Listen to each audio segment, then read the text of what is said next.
Hello, Florence, my lovely. Can you tell it must be a school day for me? Graham's all gussied up. Got my school clothes on.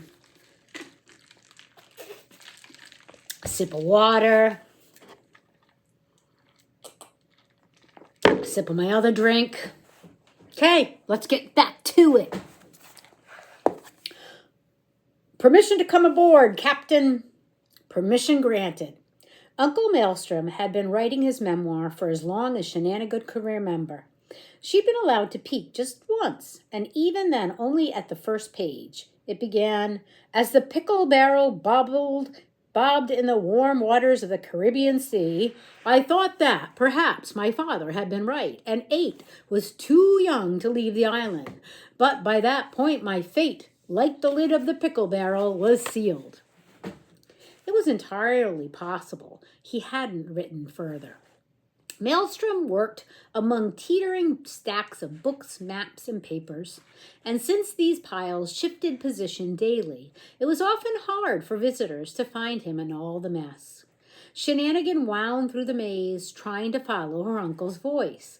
"Marco!" she called. "Polo!" came a muffled reply to her left. She dipped past an old wooden figurehead of a handsome merman, sadly separated from his ship.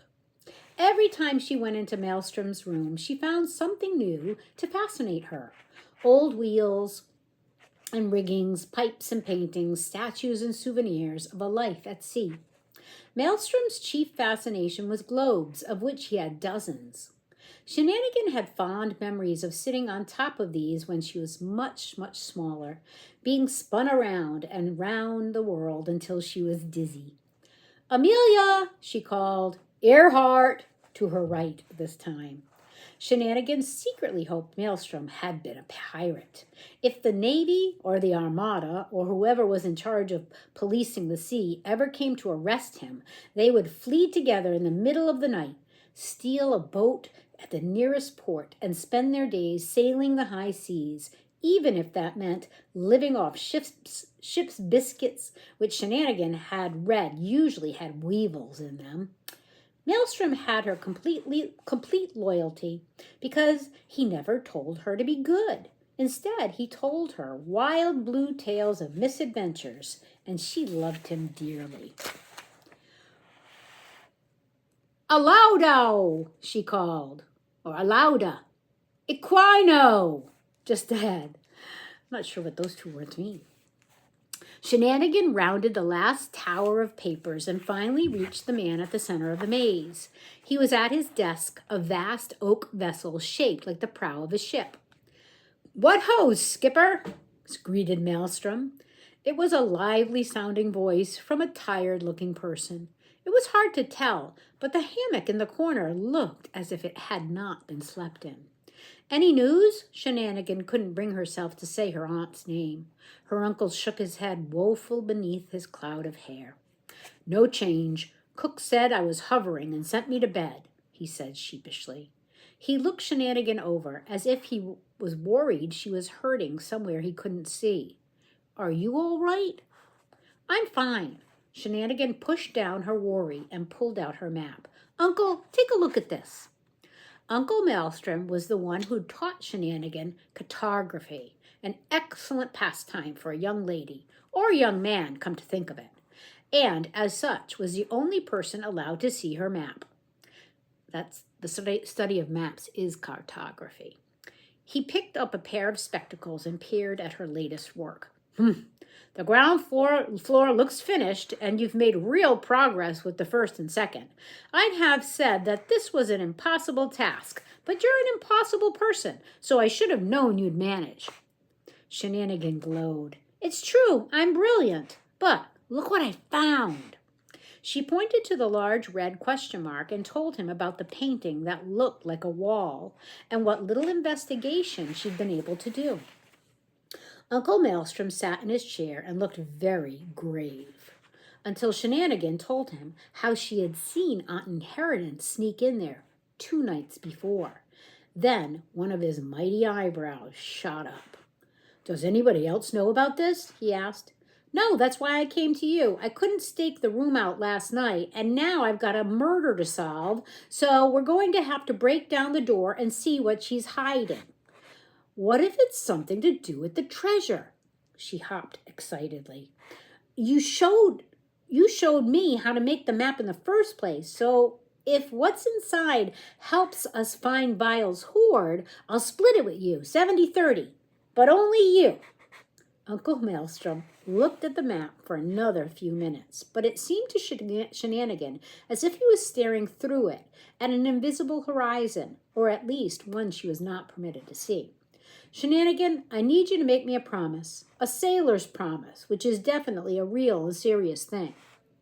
Maelstrom leaned forward. He fixed Shenanigan with a gimlet stare from below his gathered brows, but his voice was strained. Tell no one about this room. Do not try to go in, not until our guests have gone home. And whatever you do, don't show this map to anyone but me. This was not the reaction she had been expecting. Why? There was something twitching against her uncle's left temple. Not a lie, not yet, but a dishonesty. She had never seen one on his face before, not in her whole life. Uncle Maelstrom, do you know something about that room? Ask me no questions, and I'll tell you no lies, he said seriously. This wasn't like her uncle at all.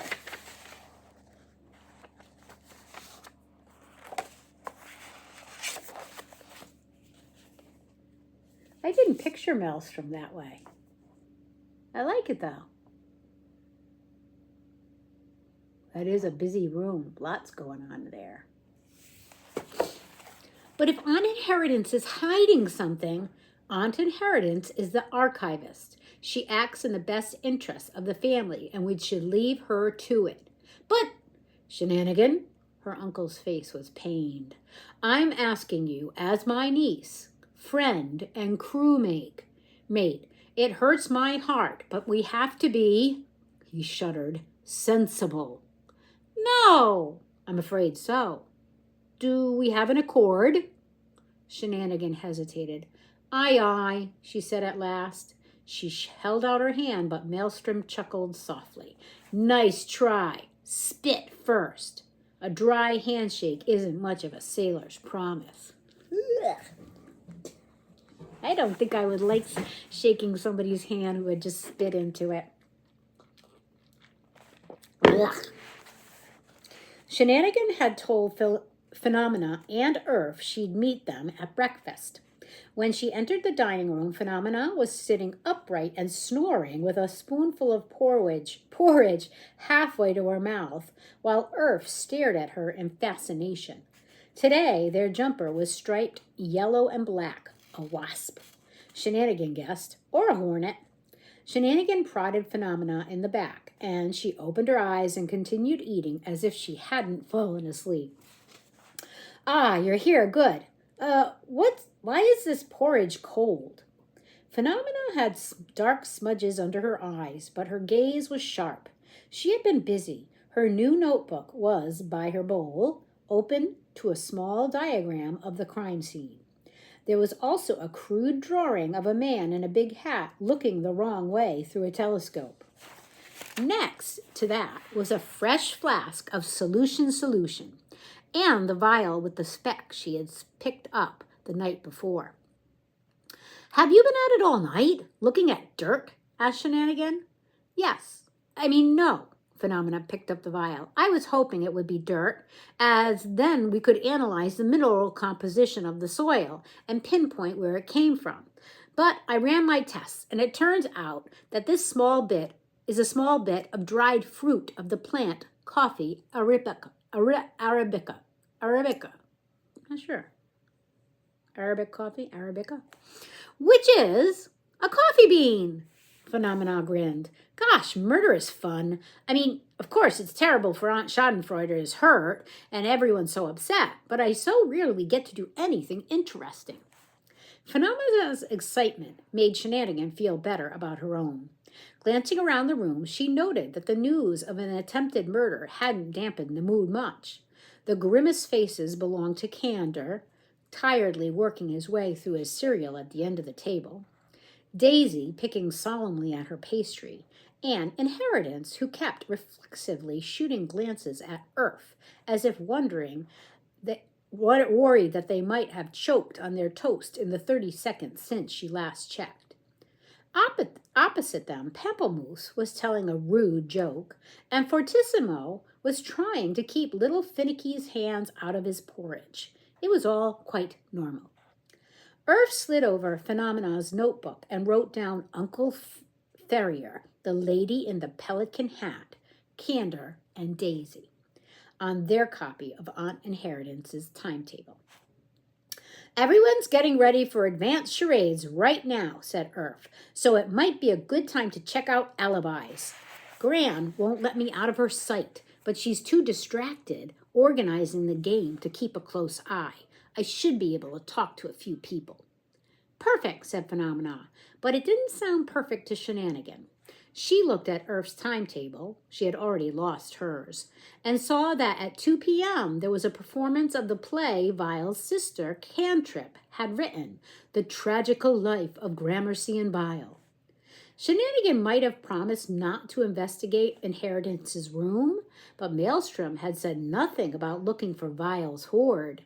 If she was going to stay ahead of her family, she needed every scrap of information about the treasure that she could find. And there could be some hidden in Cantrip's play. She was torn. On the one hand, avenging her aunt's almost death was top priority, but on the other, riches. It wasn't like she'd abandoned the investigation, she reasoned. She just needed to take a short break after lunch. But first she had an idea. Who could tell them all about Coffea Arabica? They found Flora and Fauna in the conservatory, limbering up for advanced charades among the colorful effusion of hothouse flowers. The light filtering through the glass turned their skin green. One of them was sipping a coffee mug and stretching a leg toward the orchids, and the other rose from the rattan chair to greet them as they entered. Shenanigan, it's so lovely to see you again. Her hand was warm, and it closed over Shenanigan's, as gentle as a bird's wing. If you're wondering who's who, I'm Fauna. I promise we won't play tricks on you this time. Shenanigan looked up into a genuine smile. It is common to say, it's good to put a face to a name, and considerably rarer to say, it's good to put two names to the same face twice. Nevertheless, it's true. Fauna had a way of looking right into a person's eyes when talking to them. It could have been unnerving, but it wasn't. She was just paying attention. Morning all, Flora waved, spilling coffee on her shirt in the process. Fauna sighed. I really liked this shirt. She wandered over and wrinkled her nose, poured a bit of Flora's coffee down her own front. We like to match, Flora explained, as the two of them dabbed at the stains. Now they were side by side. Shenanigan looked hard for anything she could use to tell them apart. They didn't just like to match. Everything about them was identical, down to the last detail. The loose thread on their skirts, the mole above their left eyebrows. They wore the same clothes and had their hair styled the same way, long and straight. They both had brutally short nails. If there were any difference at all, it was that Flora had the beginnings of frown lines on her forehead, while Fauna had faint smile creases in the corner of her mouth. Their name badges were half hidden. Shenanigan supposed the badges would spoil their fun. We've come to question you, Shenanigan said. The coffee bean was in a vial in Phenomena's pocket. Phenomena had decreed the twins were typically suspicious in cases such as this, and a good place to start. Question us? Golly, Flora smirked over the ring of her cup. Has old Gumshoe got you working as his muscle? Phenomena let out a short, undignified noise that made Flora's smirk widen. He's already been to see us, you know. Something about twins being typically suspicious. Phenomena coughed. Well, that's silly. Isn't it, though? Still, I suppose you can question us while we practice charades, said Flora. We're aiming to beat Atrocious and Peak this year. In case you are not familiar with charades, the rules are simple. One person acts out a word or a phrase through movement and gestures, and their partner interprets what they are trying to say. Often, they compete alongside other pairs, and whoever guesses their partner's message in the shortest time wins. Phenomena took out her notebook, which had, via its use the night before and the application of several stickers, transformed into a casebook. Only one of you was at dinner last night. Flora, was it you? Flora rolled her eyes and shook her head. That's a no, interpreted Fauna unnecessarily. Then where were you? Flora made a very creative hand gesture. She says, none of your business. Shenanigan rolled up her sleeves in warning. Flora began to move more erratically. But I wasn't killing Aunt Schadenfreude, translated Fauna. It's just private.